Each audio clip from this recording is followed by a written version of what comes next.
Here are 5 things that were learned about the Detroit Lions in the offseason program. Holy grail.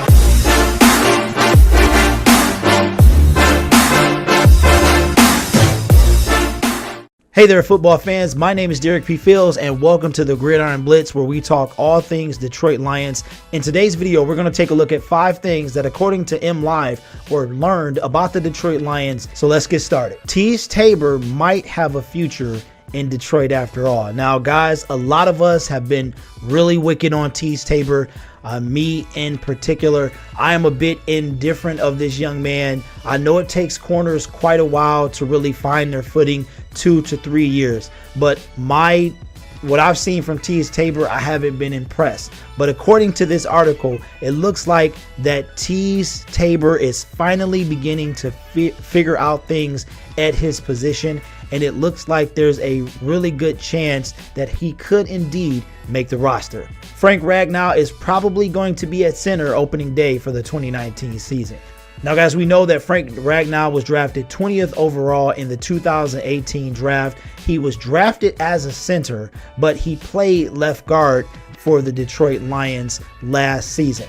So with that being said, we know that if we paid attention to minicamp and OTAs, that he's been moved and been practicing at center. And it does appear that Frank Ragnow will be at his native position of center for the beginning of the 2019 season. Jelani Tavai looks like he's headed for an immediate role in the defensive scheme. Now, guys, a lot of people were upset and confused. Some people were confused of this number 2 overall pick of the Detroit Lions, drafting Jelani Tavai out of Hawaii. And a lot of people, especially after the TJ Hawkinson pick, ripped into this young man without even seeing any film on him, doing any research on him or anything like that. But it looks like that we already knew this as Detroit Lions fans, and the people that have researched and looked into this guy, that he had the potential to be an immediate starter for the 2019 season. And it looks like that he's made a significant impact this OTAs and these offseason OTAs to be a starter for the 2019 season. The Lions are going to use a lot of tight ends. One of those are including Logan Thomas. That's right, guys, Mr. Logan Thomas.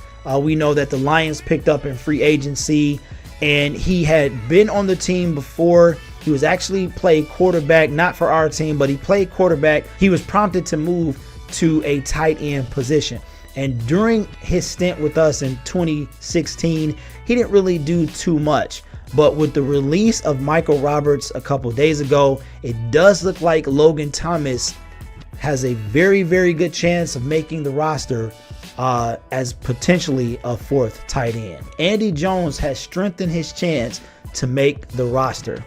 The Detroit Lions are not short of receivers for the 2019 season. I know we got a lot of people out there that feel like they are pretty short and can use some extra help. I don't know if that's the case, because the Detroit Lions have a plethora of receivers, including Marvin Jones, Galladay, the newly signed Danny Amendola, Tom Kennedy. There are a ton of guys that the Detroit Lions look like they can count on, and not including Tommy Lee Lewis, Travis Fulgham, and Brandon Powell. So I've seen Andy Jones a couple of games last year.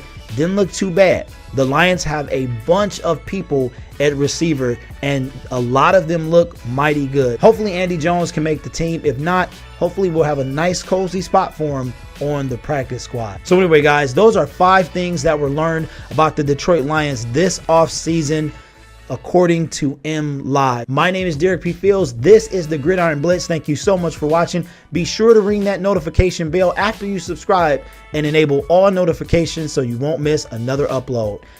Derek is out. Go Lions. Peace.